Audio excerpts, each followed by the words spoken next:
माँ, आप अभी तक सोई नहीं? रात के 12 बज चुके हैं। आपकी तबीयत तो ठीक है ना? हाँ ठीक है, क्या होना है मुझे? तुम बताओ, इतनी रात में कहाँ गए थे और मुझे बताकर क्यों नहीं गए? अरे माँ, तुम बिना हद करती हो। मैं और मीरा बाहर डिनर के लिए गए थे, आने में थोड़ा लेट हो गया। अब सो जाती ना। मुझे तुम्हारी फिक्र हो रही थी बेटा, इसीलिए नींद नहीं आई। एक तरफ रजत मीरा के ख्यालों में गुम है, दूसरी तरफ शीला इस बात से परेशान है कि उसका बेटा तो जोरू का गुलाम बन गया है। कुछ महीने बाद, देखो मीरा, मैं अपने लिए शर्ट लेकर आया हूँ, तुम बताओ कौन सी अच्छी लग रही है, मैं वही रख लूंगा। शीला वहीं पर बैठकर सारी बातें सुन रही है और अफसोस कर रही है कि आज रजत उससे नहीं बल्कि अपनी बहू से कपड़े पसंद करवा रहा है। क्या रे, आज से पहले तो तूने मेरी पसंद के बिना कोई कपड़े नहीं खरीदे, अब तेरी बहू आ गई तो माँ को भूल जाएगा क्या? अरे माँ, ऐसा नहीं है, हमें मीरा की पसंद नापसंद भी तो पता होनी चाहिए ना। बस बस रहने दे, माँ तो अब पराई हो गई है। शीला हर बात पर रजत को एहसास कराती है कि वो अपनी माँ को भूल गया है और इसी वजह से वो बहुत परेशान है। आपको मम्मी जी से पूछ लेना चाहिए था ना शर्ट के बारे में। कौन सी शर्ट? अरे वही जो आप मुझसे सिलेक्ट करवा रहे थे। अरे कुछ नहीं होता, हमेशा उनकी पसंद से ही तो चीजें लाता था, अब तुम्हारी पसंद की पहन लूंगा तो क्या हो जाएगा? फिर भी ऐसे मम्मी जी को अच्छा नहीं लगता ना।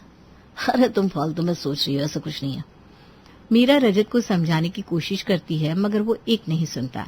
इधर शीला काफी परेशान है। शाम के समय पार्क में। क्यों शीला बहन, कैसी बैठी हो? बड़ी परेशान सी लग रही हो। नहीं नहीं, कुछ नहीं, बस ऐसे ही बैठी हूँ। तुम्हारी बहू कैसी है? तुम्हारे साथ अच्छे से रह रही ना? क्या बताओ बहन, तुम सही कहती थी। बेटे तो शादी से पहले अपने होते हैं, शादी के बाद वो अपनी बहू के ही आगे पीछे फिरते हैं। हाँ बहन, तुम ही मेरी बात नहीं मानती थी। मेरी तो दो बहू है, मुझे तो सब समझ में आ गया है। शीला अपने मन की बात पूनम को बताती है। पूनम भी शीला को ही सही ठहरा रही है। देखा, अब आया ऊंट पहाड़ के नीचे। बड़ी कहती थी मेरा बेटा हीरा है, लो अब हीरा बेटा माँ को पूछता भी नहीं। इस तरह शीला को परेशान देखकर पूनम बहुत खुश है। कुछ महीने बाद जब रजत और मीरा की वेडिंग एनिवर्सरी होती है। मीरा, आज संडे है, क्या तुम्हारा कोई प्लान है? नहीं तो मेरा क्या प्लान होगा, आप बताइए क्या काम था? कुछ नहीं, बस हमारी वेडिंग एनिवर्सरी है ना, तो मैं सोच रहा था तुम्हें कुछ शॉपिंग करा दूं। ये तो बहुत अच्छी बात है, मैं बहुत सारी चीजें खरीदूंगी, फिर मत कहना ज्यादा खर्चा हो गया। अरे बाबा, खरीद लेना, तुम्हारे लिए तो कमाता हूँ। रजत और मीरा की शादी को 1 साल हो गया है और कल इनकी एनिवर्सरी है। दोनों ने एनिवर्सरी पर शॉपिंग का प्लान बनाया था। अगले दिन सुबह सब कुछ रेडी है, बस मीरा थोड़ी देर में कमरे में ना है, वरना मेरा पूरा सरप्राइज खराब कर देगी। रजत ने मीरा के लिए बहुत अच्छा सरप्राइज प्लान किया है, मगर इस बार भी वो इसके बारे में अपनी माँ से जिक्र करना भूल गया। अरे कहाँ हैं आप, और ये कमरे की लाइट्स ऑफ क्यों है? यहाँ पर इतना अंधेरा क्यों है? लगता है मीरा आ गई। रजत धीरे से आकर मीरा को पीछे से हग करता है और लाइट ऑन हो जाती है। रजत की आवाज सुनकर उसकी मम्मी भी वहां आती है। अरे तुम दोनों रात में क्या पटाखे छुड़ा रहे हो, क्या हो गया? अब कुछ नहीं मम्मी, आज हमारी शादी की सालगिरह है ना, तो मैंने मीरा को 12 बजे सरप्राइज दिया। हाँ भाई, तेरी बहू हमारी तो कुछ लगती नहीं है, हमें बताना भी जरूरी नहीं समझा? नहीं मम्मी, मैंने सोचा हम दिन में आप दोनों के साथ ही केक काट लेंगे। अरे बस रहने दे, तू तो भूल ही गया है अपनी माँ को। हर बार की तरह शीला इस बार भी मुंह फुलाकर रजत के कमरे से बाहर चली जाती है, मगर इस बार रजत थोड़ा परेशान लग रहा है। अगली सुबह, मीरा तुम सही कह रही थी, मुझे मम्मी को बताकर ये सब करना चाहिए था। हाँ, अब तो मम्मी जी हम दोनों से बहुत गुस्सा है। इनफैक्ट वो तो मेरे हाथों से खाना भी नहीं खा रही है। कोई बात नहीं, तुम परेशान ना हो, मैं इसका सोल्यूशन निकालता हूँ। रजत को लग रहा है कि उसे अपनी माँ से हर बात बताकर ही कुछ करना चाहिए था। माँ, मीरा की मम्मी का फोन आया था, वो चाहती है कि मीरा कुछ दिन उनके साथ रहे। तो हमसे क्या पूछ रहा है, तेरी पत्नी है, जाकर छोड़ा। माँ, आपकी परमिशन भी तो जरूरी है ना। तुझे अब मेरी परमिशन की जरूरत नहीं है बेटा। रजत परेशान मन से अपने कमरे में चला जाता है। माँ, बड़े दिन हो गया आपके हाथ के दाल चावल खाए हुए। मैं क्यों अब तेरे लिए खाना बनाऊं, अब तो तेरी पत्नी आ गई है, उससे खाना बनवा ले। नहीं माँ, ऐसा नहीं है, प्लीज मेरे लिए दाल चावल बना दो ना। नहीं, मैं नहीं बनाने वाली। रजत शीला को मनाने की सारी कोशिश कर रहा है, लेकिन शीला मानने को तैयार ही नहीं है। वो बस एक ही बात कहती है, तू अब बदल गया है। कुछ दिन बाद रजत की मौसी के घर में। अरे रजत बेटा, आज तुम हमारे यहाँ कैसे आना हुआ? नमस्ते मौसी जी, कैसे आप सब लोग? बेटा मैं तो ठीक हूँ, तुम बताओ वहाँ सब ठीक है ना? रजत थोड़ा उदास हो जाता है। उसे उदास देखकर शांति परेशानी का कारण पूछती है। रजत उन्हें सारी बात बताता है। बेटा तुम बिल्कुल भी परेशान ना हो, बस मैं जो कह रही हूँ तुम्हें वही करना है। ठीक है मौसी जी, आप जैसा कहेंगी मैं वैसा ही करूंगा। शांति ने रजत को समझाते हुए कुछ बातें बताई। रजत उन बातों को ध्यान में रखते हुए घर लौट आता है। हाँ भाई नेता साहब, कहाँ से आ रहे हो? कहीं नहीं माँ, बाहर दोस्तों के साथ घूमने गया था। क्या तेरी बहू ने तुझे जाने दिया? महारानी तो तुझे कहीं जाने ही नहीं देती। रजत चुपचाप अपनी माँ की बातें सुनकर चला जाता है।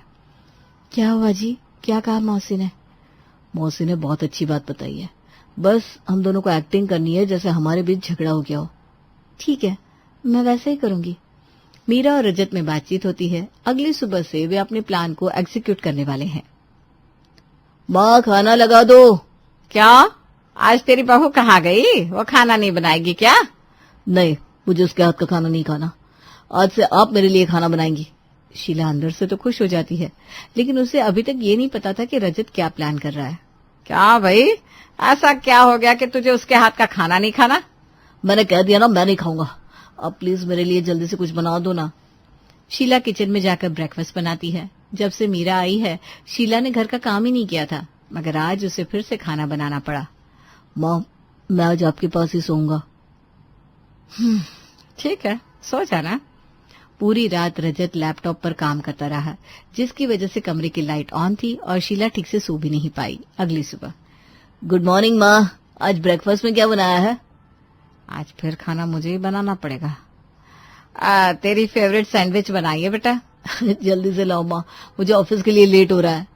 अब रजत अपनी माँ की सारी बातें मान रहा था। इससे शीला तो खुश थी, लेकिन अब उसे काम करना पड़ रहा था। शाम के समय, माँ कल ऑफिस में बहुत इंपॉर्टेंट मीटिंग है, एक बड़ी डील होने वाली है जिससे मुझे बहुत फायदा होगा। अरे ये तो बहुत अच्छी बात है, ऐसे ही तरक्की करता रहे बेटा।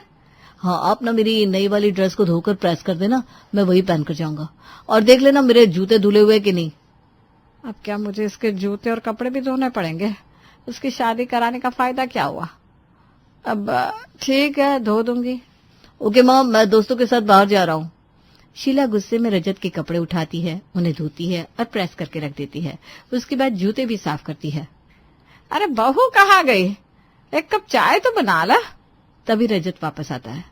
नहीं माँ, चाय तो आप बनाओगी, मुझे आपके हाथ की ही चाय पीनी है। कब से तेरे कामों में लगी हूँ, अगर ये बहू काम नहीं करेगी तो फिर इसे किस लिए रखा है? अरे माँ, आप ही को तो पसंद नहीं कि मैं मीरा से अपने काम कराऊं। काम कर करके शीला थक गई थी। अब उसे अपनी गलती का एहसास होने लगा था। अरे मैंने ऐसे कब कहा कि तू अपनी बहू से काम मत करवा? तू अपने सारे काम खुद कर या अपनी बीवी से करवा। मैं तेरे काम के लिए यहाँ बैठी हूँ क्या? आप ही तो गुस्सा करती हैं अगर मैं मीरा से कुछ पूछ लूं तो। अपनी महारानी से तो एक काम नहीं कराता, अब क्या बुढ़ापे में मैं इसके काम करूं? माँ जी, मुझे कोई परेशानी नहीं है आपके बेटे के काम करने में, मैं खुशी खुशी करती हूँ। शीला की ये बातें उसकी बहन शांति सुन लेती है, जो कुछ देर पहले ही उनके घर आई थी। अरे शांति बहन, तुम कब आई? तुम बता देती, रजत तुम्हें लेने आ जाता। नहीं नहीं, मैं ठीक हूँ, तुम बताओ क्या चल रहा है? कुछ नहीं बहन, रजत की शादी हो गई है, फिर भी सारा काम मुझसे करवाता है। मैंने कह दिया तेरा काम तेरी बीवी करेगी, मैं नहीं करूंगी।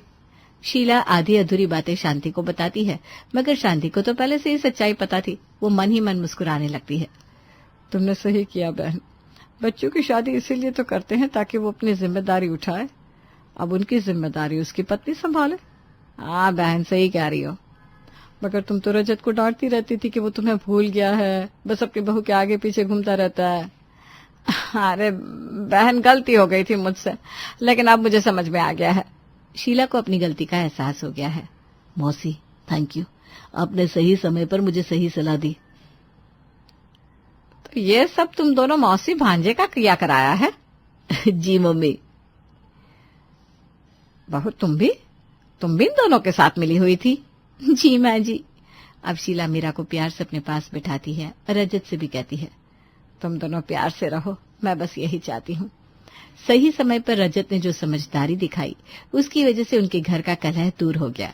आज वो अपनी माँ और बहू दोनों को बराबर समझता है और पूरा परिवार प्यार, सम्मान और समझदारी के साथ खुशी खुशी अपने घर में रहता है। रितिका, रितिका कहाँ हो तुम? मेरी कॉफी और ब्रेड कहाँ है? मुझे ऑफिस के लिए देरी हो रही है। रितिका। कपिल बेटा, उस कल मुही को ढूंढ कर कोई फायदा नहीं, वो घर पर है ही नहीं। क्या मतलब? अरे चली गई है महारानी फिर से अपने मायके। उसकी माँ की तबीयत खराब हो गई है, उसके मायके वालों की तबीयत और उनके पैसों की तंगी। ये रोना तो जीवन भर कभी खत्म ही नहीं होने वाला। तंग आ गई हूँ मैं तो। बेटी धर्म से बहू का धर्म निभाना छोड़कर ये तितली बनकर कभी इस फूल तो कभी उस फूल पे यही करती रहती है। रितिका की शादी कपिल से हुई होती है।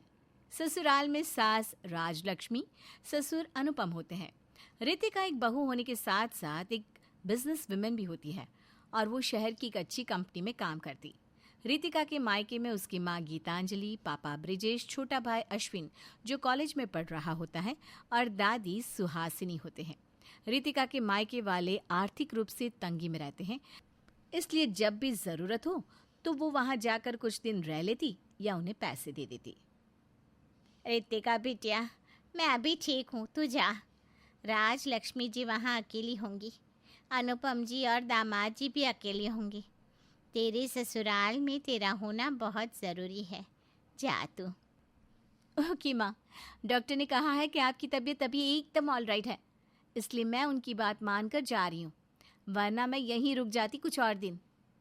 रितिका बिटिया, तेरी शादी होने के बाद भी जिस तरह तू अपने मायके और ससुराल को एक साथ मैनेज करती है वो वाकई में काबिल तारीफ है।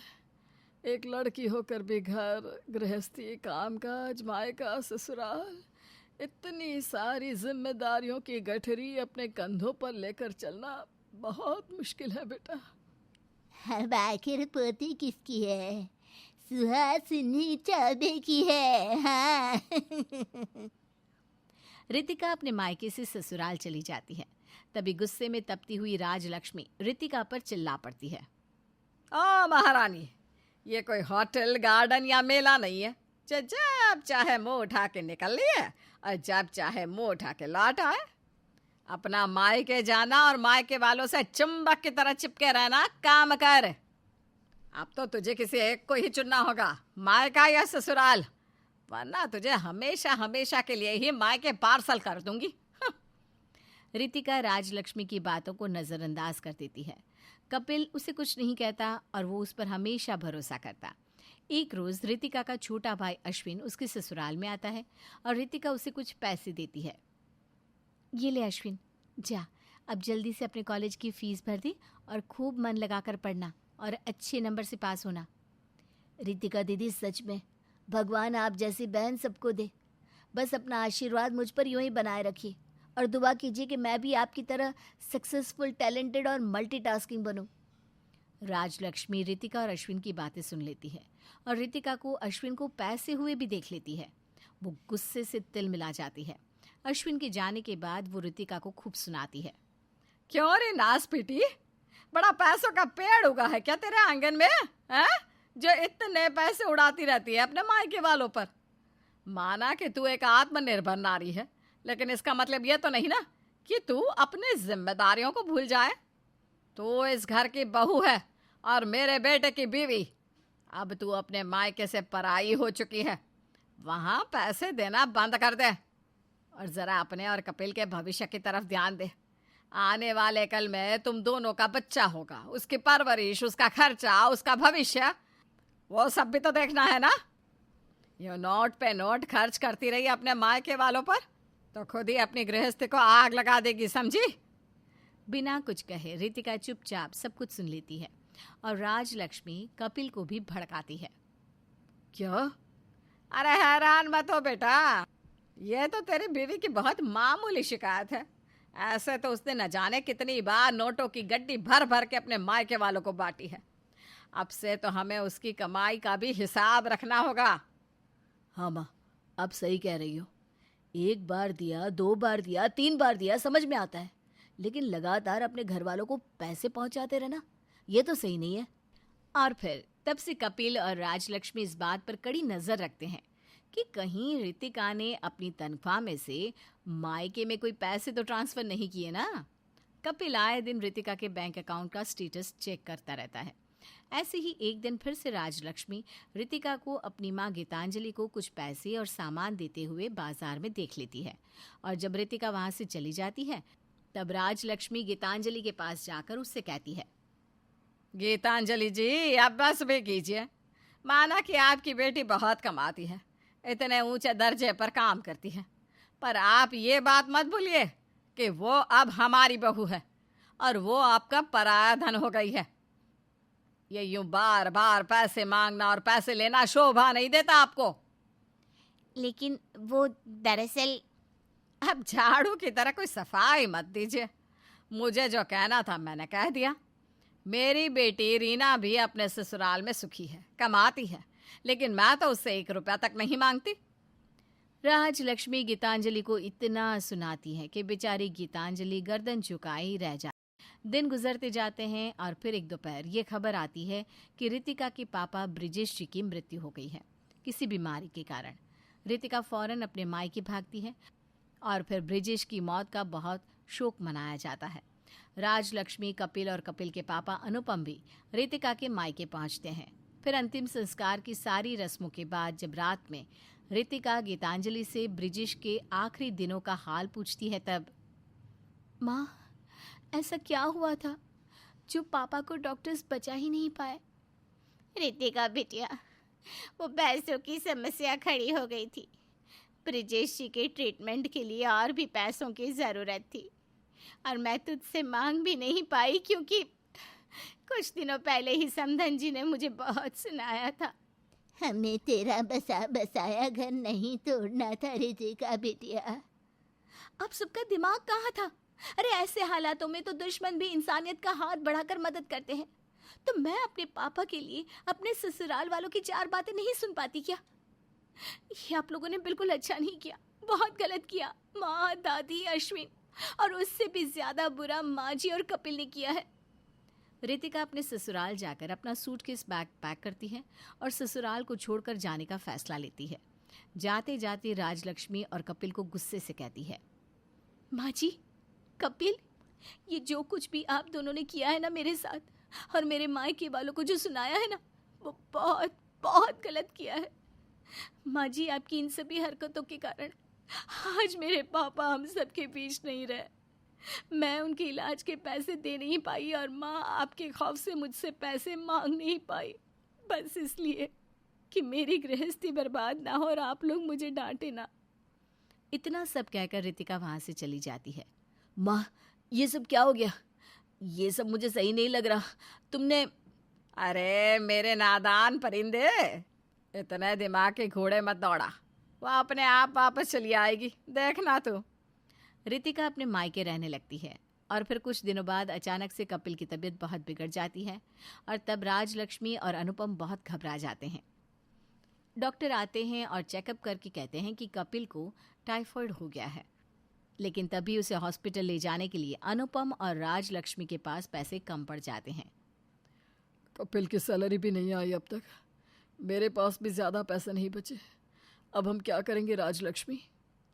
वही तो, अभी हाल ही में कपिल ने सारे EMI चुकाए हैं और राशन और बिजली का बिल भरा है। घर पर पैसों की कमी पड़ जाती है और जब राजलक्ष्मी अपनी बेटी रीना से पैसे मांगती है तो, माँ, मैं पैसों की हेल्प नहीं कर पाऊंगी, मेरे ससुराल वाले मना कर रहे हैं। ठीक है बेटिया। अनुपम और राजलक्ष्मी बहुत चिंताग्रस्त हो जाते हैं। तभी अचानक से वहां पर रितिका आ जाती है और वो पैसों की मदद कर अपने पति को हॉस्पिटल ले जाती है, उसका इलाज करवाती है। कुछ दिनों बाद जब कपिल ठीक हो जाता है तब हॉस्पिटल में, मुझे माफ़ कर दे रितिका बहू, मैं गलत थी। तुझे हमेशा से ही अपने मायके वालों से दूर रखा मैंने, लेकिन मुझे अपनी गलती का एहसास तब हुआ जब मेरी अपनी बेटी के ससुराल वालों ने उसे हमारी मदद करने से इनकार कर दिया। समधी जी की मौत की जिम्मेदार मैं हूँ। मैं बहुत बुरी हूँ, बहुत पापी हूँ। तू घर चल बेटा, मुझे तेरी याद सताती है। बस माँ जी, बस, आपको अपनी गलती का एहसास हो गया, यही बहुत है मेरे लिए। बस एक बात इस समाज को समझनी चाहिए कि जब एक लड़का शादी के बाद भी अपना मायका और ससुराल संभाल सकता है, तब एक लड़की भी अपना मायका और ससुराल क्यों नहीं संभाल सकती? वो बिल्कुल संभाल सकती है। लड़का और लड़की दोनों बराबर हैं। अगर लड़की ससुराल से मायके में पैसे दे तो इससे ना तो ससुराल वालों को कोई प्रॉब्लम होनी चाहिए और ना ही इस समाज को। राज, लक्ष्मी और कपिल रितिका से माफ़ी मांगते हैं और फिर रितिका फिर से अपने ससुराल में लौट आती है। पूजा यार, वैसे तो तुम रोज ही अच्छा खाना बनाती हो, लेकिन ये जो तुमने आज खाने के बाद ड्राई फ्रूट्स वाली खीर खिलाई है ना, आहा, इससे खाने के बाद तो खाने का स्वाद कई गुना बढ़ गया है। मजा ही आ गया सच में। ठीक कहा भैया आपने, आज तो खाना खाकर मजा ही आ गया। वाकई भाभी, आज तो आपने बिल्कुल माहौल ही बना दिया। अच्छा भाई, ठीक है ठीक है। तुम दोनों ने तो तारीफ कर करके मुझे एकदम चने के झाड़ पर चढ़ा दिया। इतनी तारीफ ही मत करो कि मैं नीचे उतर ही ना पाऊं और कल तुम दोनों को खाना ही ना मिले। अरे भाभी, ऐसे जुल्म मत करो। अब आपने इतना बढ़िया खाना खिलाया है ना, अब तो खाना खाए बिना अपना गुजारा नहीं होने वाला। देखो भाभी, आप खाना चाहे जैसा भी बनाओ, लेकिन खाने के बाद ना कुछ मीठे में जरूर बना लिया करो। कोई मजा नहीं आता ऐसे सूखा सूखा खाना खाकर। आपके हाथ की खीर खाकर ना आज मुझे इतना तो समझ में आ गया है कि भाई खाना तभी कंप्लीट होता है जब डिनर के बाद कुछ बढ़िया तड़कता भड़कता सा मीठा मिल जाए। अरे भाई, हमारे घर की तो वैसे भी परंपरा रही है कि खाने के बाद मीठा खाना ही चाहिए। अच्छा चलो ठीक है, मैं कोशिश करूंगी, बना दूंगी कुछ ना कुछ। भाभी की बात सुनकर दोनों भाई बड़े खुश हो गए थे। अरे भाभी, मैंने आपको कहा था ना, ये डिनर के बाद स्वीट डिश बनाने का झंझट मत पालो।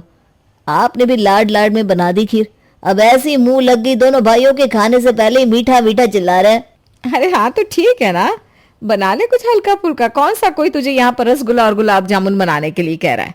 जहाँ इतनी चीज बनती है वहां एक मीठा भी सही। आप भी ना कमाल करती हो भाभी। अरे थकती वक्ती नहीं हो क्या आप? और फिर भाई, मुझे तो ऑफिस भी जाना होता है ना, इतना टाइम कहाँ होता है मेरे पास कि ऑफिस से आकर मैं डिनर के साथ साथ रोज कुछ स्वीट डिश भी बनाऊं। ठीक है, तीज त्योहार की बात और होती है, लेकिन ये रोज रोज का झंझट अपने बस का नहीं है। मैं तो ले जा रही हूँ चीनी का डब्बा, रख दूंगी, जिसको मीठा खाना है खा ले एक मुट्ठी चीनी। अरे श्वेता, ऐसी कौन बात करता है? इतनी चिड़ी चिड़ी सी क्यों है? देख, एक दिन डिनर तू बनाती है, एक दिन मैं। अब जिस दिन मुझे डिनर बनाना होता है, मैं कभी चिढ़ा करती हूँ क्या? तू क्यों चिड़चिड़ कर रही है? जब काम करना ही है तो खुशी खुशी कर लेना।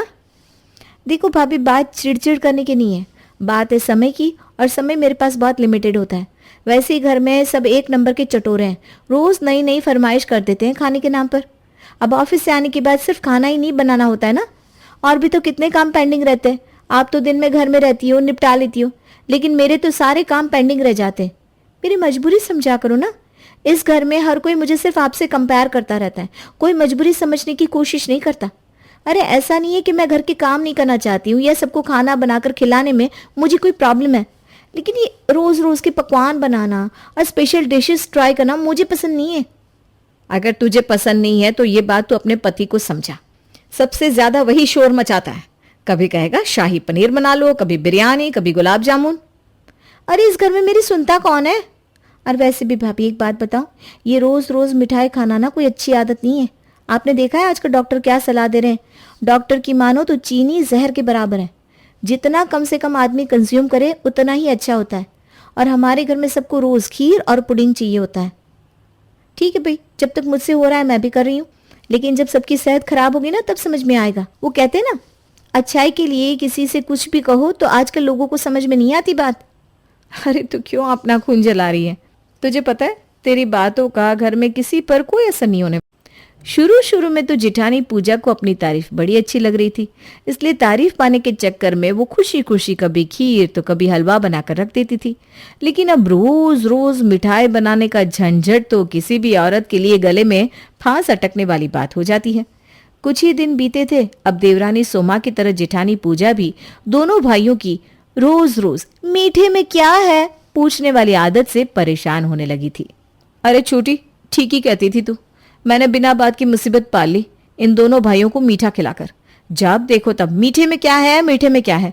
अरे इरिटेट हो गई हूं मैं रोज रोज खीर, हलवा और सेवैयां बना बनाकर। और क्या ऐसे ही बन जाती है स्वीट डिश? घंटों की मेहनत लगती है। मेरा भी ना अब दिमाग खराब हो गया है रोज रोज स्वीट्स बनाकर। अरे भाभी, अभी तो हम इन दोनों भाइयों को ही झेल रहे हैं, आपने ताज़ा खबर सुनी कि नहीं? अरे अब क्या ताज़ा खबर सुनाने वाली है तू?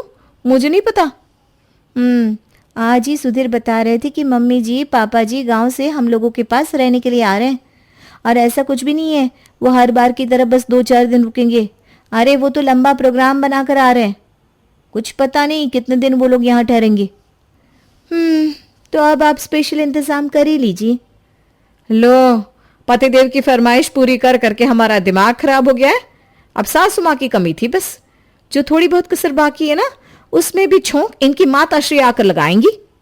मैं तो इतने सालों से झेल रही हूँ सासू माँ को। तैयारी तो तू कर ले, तेरी तो जबरदस्त बैंड बजाने वाली है सासू माँ। तुझे पता नहीं, जब मैं नई नई शादी करके आई थी ना, ऐसे उंगलियों पर नचाती थी मुझे कि क्या बताऊं। बस मैं तो राम राम करते यही सोच के दिन बिता लेती थी कि बेटा पूजा बिता लिए 2-4 दिन किसी तरह, 4 दिन बाद सासू माँ गाँव चली जाएंगी और तुझे चैन की सांस लेने को मिलेगी। लेकिन अब जब से तूने बताया ना कि वो लंबा प्रोग्राम बनाकर आ रही है, मेरी तो सांस ऊपर नीचे हो रही है। सही कह रही हूँ। अरे भाभी आप डरा क्यों रही हैं? एक तो मेरे पास वैसे ही टाइम कम रहता है, पहले ही ऑफिस में बॉस मेरा दिमाग खराब करके रखता है, ऊपर से हमारे घर में सबकी अलग ही फरमाइश चलती रहती है। अभी इतना सब कम था कि लो सासू माँ को भी संभालो। मेरा ना कभी कभी दिल करता है नौकरी ही छोड़ दूं और घर में बैठी रहूं, बनाती रहूं पूरा दिन पकवान, कम से कम कोई तो खुश होगा मुझसे। अरे तू पागल है क्या? खाना बनाने के लिए नौकरी कौन छोड़ता है? जैसे चल रहा है चलने दे चुपचाप, हर बात को दिल पर नहीं लेते। 2 दिन बाद ही पूजा की सास मनोरमा अपने बेटों के पास शहर आ गई थी। आपको पता है माँ, पूजा आपकी बनाई हुई परंपरा को आगे बढ़ा रही है। आज आप पूजा के हाथ की स्पेशल खीर खाकर देखिएगा, मजा ना आ जाए तो कहना। अच्छा भाई, ऐसा क्या खास है तेरी बीवी के हाथ की खीर में? हम भी तो देखे जरा। पूजा सास को खीर ला कर देती है खीर खाने के बाद। ठीक है, ऐसे तो कोई बहुत खास नहीं बनी, खीर जैसी ही तो बनी है। और ऐसा कौन सा अनोखा काम कर दिया तेरी बीवी ने? खाने के बाद मीठा खिलाना तो हमारे खानदान की परंपरा है, भूल गया क्या तू? अरे भाई, बड़ा बेकार जमाना आ गया है। लोग आए के आते ही माँ का किया हुआ सब मिट्टी हो जाता है आजकल के लड़कों के लिए। लोग आए ने 4 दिन खाना बनाकर क्या खिला दिया, माँ के हाथ से 20 साल खाया हुआ खाना भूल जाते हैं। अब तो याद भी ना होगा माँ ने बचपन से लेकर आज तक क्या कुछ खिला पिला के बड़ा किया है। बस बीवी के खाने की तारीफ करवा लो इनसे। अरे मम, मैंने ऐसा कब कहा कि आपने हमें कभी कुछ बनाकर नहीं खिलाया? आप तो राशन पानी लेकर मेरे ऊपर चढ़ जाती हो। पूरी बात तो सुना करो पहले। अरे भाभी, बड़ी बेकार की आदत है सासू माँ की तो। एक बार को झूठे मुंह भी तारीफ नहीं करी आपके हाथ की खीर की। अरे छोटी, अभी तू देखती जा आगे आगे होता है क्या। जान निकाल दे वही सास होती है, समझी?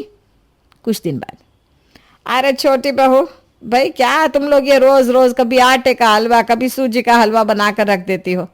अरे भाई, कौन खाता है आजकल के जमाने में ये सब? और ये छोटी बहू तो तुझसे भी बढ़कर है। कल सेवे की खीर बनाकर रख गई थी। देखो, बनाना हो तो मन से बनाया करो। ये बेगार टालने वाले काम ना मुझे बिल्कुल पसंद ना है। और मैंने तुम्हें पहले भी कई बार बताया है कि खाने के बाद मीठा खिलाना मतलब बस कुछ भी बनाकर रख देना नहीं होता। अरे ये परंपरा है हमारे खानदान की, इसको मन से निभाओगे तभी खानदान की बहू कहलाओगे तुम लोग। तुम्हें पता ही क्या है, हमारे घर कोई रिश्तेदार आ जाता था ना तो मजाल है हम कभी खाने के बाद मीठा खिलाए बिना उसको हिलने भी दे। अरे सम्मान होता है ये बड़ों का, यह नहीं कि बस रोटी सब्जी ला कर रख दी और हाथ झाड़ कर चल दिए। ठीक है माँ जी, हम ख्याल रखेंगे। अच्छा सुनो, मैंने तुम दोनों को ये कहने के लिए बुलाया है कि कल मेरी भाभी और उनके बच्चे आ रहे हैं, तो महारानी मेहरबानी करना और थोड़ा ढंग का खाना बना लेना। ढंग का मतलब तो समझ रही होगी ना तुम लोग। ये दाल चावल सब्जी रोटी नहीं चलेगी, और मीठे में ये हलवा तो बिल्कुल मत बनाना। बड़ी बहू, बहुत अच्छा हलवा बना है, ऐसा कहकर पिछले 1 महीने में 20 बार तुम यही खिला चुकी हो। अरे भाई, परेशान हो गए तुम्हारे इस हलवे से हम तो। अब हम तो किसी तरह झेल रहे, लेकिन मेहमान आ रहे हैं तो उनके लिए कुछ स्पेशल मीठा बना लेना। ऐसा करो, शाही टुकड़ा बना लो। ठीक है माँ जी, वही बना दूंगी। देख रही हैं भाभी, किए कराए पर पानी फेरना किसे कहते? एक तो रोज रोज हम सबके लिए यहाँ पर बैठकर स्वीट डिश बनाते, ऊपर से नखरे देख रहे हैं आप। आजकल तो आपके देवर जी ना रोज नए नए फ्लेवर की आइसक्रीम खाने की फरमाइश करते हैं। कहते मीठे में आइसक्रीम बनाओ, वो भी फ्लेवर वाली। और ये फ्लेवर्ड आइसक्रीम कोई ऐसा नहीं होता कि दूध उबालकर चीनी मिलाकर रख दिया फ्रीजर में और जम गई आइसक्रीम। अरे बड़े जतन से जमानी पड़ती है ये फ्लेवर्ड आइसक्रीम। इन लोगों का क्या है, 2 मिनट में खा पी कर बर्तन चाट के साइड में रख देंगे। बनाने में रेल तो अपनी बनती है ना। फिर क्या किया तूने? अरे भाभी, मैं आपकी तरह नहीं हूं कि रोज रोज नई मुसीबत अपने गले में बंधवा लूं। मैंने भी कह दिया आइसक्रीम खाने का ज्यादा शौक है तो जाओ नुक्कड़ वाली दुकान से खरीद कर ले आओ। ये रोज रोज घर में फ्लेवर आइसक्रीम बनाना मेरे बस का नहीं है बाबा। ठीक किया तूने।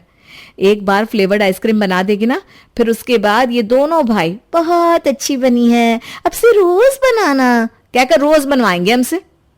अरे भाभी, इन पतियों को तो हैंडल कर ही लेंगे, लेकिन आप ये बताओ सासू माँ का क्या करें? इन्हें तो रोज नए नए आइटम चाहिए खाने के लिए, और ऊपर से अब ये मेहमानों की आफत। अरे शाही टुकड़ा बनाने में कितना टाइम लगता है। तो लगेगा ही, पर कर भी क्या सकते हैं। अब सासू माँ का हुक्म है तो बजाना तो पड़ेगा ही। सासू माँ के मेहमानों की खातिरदारी में दोनों बहुएं अपनी जान लगा देती हैं। दाल चावल सब्जी रोटी की नो एंट्री हो गई थी, इसलिए दोनों मिलकर वेजिटेबल पुलाव, छोले भटूरे, पनीर टिक्का और शाही टुकड़ा बनाती हैं। पूरा दिन कमर तोड़ मेहनत करने के बाद दोनों बहुओं ने मेहमानों को डिनर करवा दिया था। उन्हें तो यही लग रहा था कि शायद सासू माँ उन्हें शाबाशी देंगे, लेकिन हाय रे फूटी किस्मत, मेहमानों के जाते ही सास मनोरमा बहुओं पर टूट पड़ती है। अरे यही संस्कार लेकर आई हो क्या दोनों? मेहमानों के सामने एक सब्जी लाकर रख दी। यही होता है क्या तुम्हारे मायके में भी? मम्मी जी, शाही टुकड़ा बनाने में कितना समय निकल गया, कैसे ढेर सारी डिश बनाते। एक आइडिया है, आप मीठा बाहर से क्यों नहीं ले आते?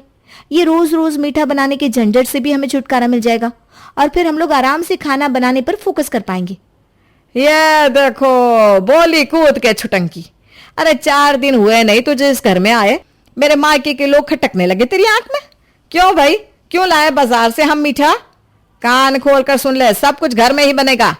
आज मीठा लाने को बोल रही है, कल को कहेगी खाना भी बाहर से मंगवा लो, क्योंकि तुम दोनों महारानियां थक जाती हो। कोई अनोखा काम नहीं कर रही हो। हमने भी 30 साल गृहस्थी संभाली है, जिंदगी बीत गई हमारी जो कभी हमने बिना मीठा परोसे किसी को अपनी जगह से हिलने दिया हो। अरे भाई, परंपरा रीति रिवाज बहू नहीं निभाएगी तो कौन निभाएगा? सास की गुस्से से भरी आवाज के सामने दोनों बहुओं के सारे तर्क कुतर्क हुए जा रहे थे, इसलिए बेचारी चुप लगाकर अपने काम में लग जाती है। अभी कुछ ही दिन बीते थे कि फिर से किसी रिश्तेदार के आने की खबर सुनाई देती है। कान खोलकर सुन लो, अब की बार नाक मत कटवा देना तुम दोनों। खाने के बाद देने के लिए कुछ ढंग का मीठा बना लेना। ऐसा करो, रसमलाई और कलाकंद बना लो। अरे भाभी, हम क्या हलवाई हैं जो रोज यहाँ सबको नई नई मिठाई खाने को चाहिए होती है? अरे मैं तो खीर और हलवे से ही परेशान थी, और अब ये मेहमानों के लिए स्पेशल मिठाई वाला नया पंगा शुरू हो गया अपने घर में। जब से सासू माँ आई है, जीना मुश्किल कर दिया है उन्होंने हमारा। कहना तो नहीं चाहिए भाभी, लेकिन अब तो मेरे मन में रोज यही ख्याल आ रहा है, पता नहीं कब सासू माँ जाएंगी और फिर हम रात की सांस ले पाएंगे। मन न होने पर भी बेचारी पूजा और उसकी देवरानी मिलकर मेहमानों के लिए सिर्फ स्पेशल डिनर ही नहीं बनाती, बल्कि स्पेशल मिठाई भी बनाती हैं, क्योंकि सासू माँ के कहे को टालना मतलब ततैये के छत्ते में हाथ डालना। अब ततैये के छत्ते में हाथ डालने पर क्या होता है ये तो आप जानती ही होंगे ना। अब जब से सासू माँ आई थी, हर तीसरे चौथे दिन कोई ना कोई मेहमान आ जाता, और जब मेहमान आते तो इसका मतलब दोनों बहू की वाट लगनी तय। बेचारी तरह तरह के पकवान बनाती और हलवाइयों की तरह मिठाई भी। पकवान बनाने से वो इतना दुखी नहीं थी जितना कि तरह तरह के मिठाई बनाने से थी। अरे बड़ी बहू इधर आ जरा, ये देख, ये मोबाइल में ना नारियल की बर्फी बनाने की विधि बता रहे हैं। ऐसा कर, आज तू नारियल की बर्फी बना ले, खाने के बाद बच्चे खा लेंगे। नया आइटम रहता है ना तो खाने की इच्छा भी बनी रहती है। तुम दोनों भी ना एक नंबर की कामचोर हो। मोबाइल में देखो, एक से बढ़कर एक रेसिपी बताते हैं। अरे कभी खुद भी देख कर ट्राई कर लिया करो। अरे माँ जी, अभी मेरा बहुत काम पेंडिंग है, कपड़े धोने हैं, बच्चों की यूनिफॉर्म रेडी करनी है। आप भी क्या ये बर्फी का झंझट कर रही हैं? आज मैं नहीं बना पाऊंगी। अरे भाई, हमने बच्चे नहीं पाले क्या है? या आने जाने वालों का सम्मान नहीं किया? खाना तो हर औरत बनाती है, तुम कौन सा अनोखा काम कर रही हो? चुपचाप बना देना शाम तक। बहानेबाजी मेरे सामने नहीं चलेगी। अरे यार, कब जाएंगी ये सासू माँ? उनकी तो फरमाइश है कि खत्म होने का नाम ही नहीं लेती। कभी नारियल की बर्फी बना दो, कभी शाही टुकड़ा, कभी कलाकंद, कभी ड्राई फ्रूट हलवा। उन्हें तो ऐसा लगता है कि हम पूरे दिन खाली पड़े रहते हैं। दोनों बहू किसी तरह सास की फरमाइश पूरी करते हुए दिन गुजार रही थी कि एक दिन अचानक उनकी बुआ सास शीला उनके घर आ जाती है खाना खाने के बाद। अरे वाह भाभी, दोनों बेटों की शादी क्या हो गई, दिन ही बदल गया आपकी। इतने तरह के व्यंजन और 2 तरह का मीठा भी बनाया है बहू ने। सच में बड़ी किस्मत वाली है भाभी, जो तुम दोनों जैसी बहू ने मिली। अरे मैं किस्मत वाली नहीं हूँ, ये किस्मत वाली हैं कि इन्हें मेरी जैसी सास मिली है। और कौन सा ज्यादा पकवान बना लिया मैंने इससे जो आप बहू को ऐसे सर पर चढ़ा रही हैं। अरे 2 तरह की सब्जी तो बनाई है, और मीठे का क्या है भाई, ये तो परंपरा है हमारे यहाँ की। मेहमानों को खाने के बाद मीठा दिया ही जाता है। भाभी बुरा मत मानना, लेकिन आपने कब मीठे में पकवान बनाकर खिलाए? परंपरा के नाम पर आप तो बस घी में बुरा मिलाकर रख जाती थी। हो गया मीठे का इंतजाम। और अपनी बहुओं को देखिए, बेचारी तरह तरह की मिठाइयाँ बनाकर लाई हैं, फिर भी आपका माथा सीधा नहीं हो रहा। और मीठे की तो बात ही क्या करनी है भाभी, भूल गई आप? 3 टाइम का खाना भी मुश्किल से बनता था आपसे।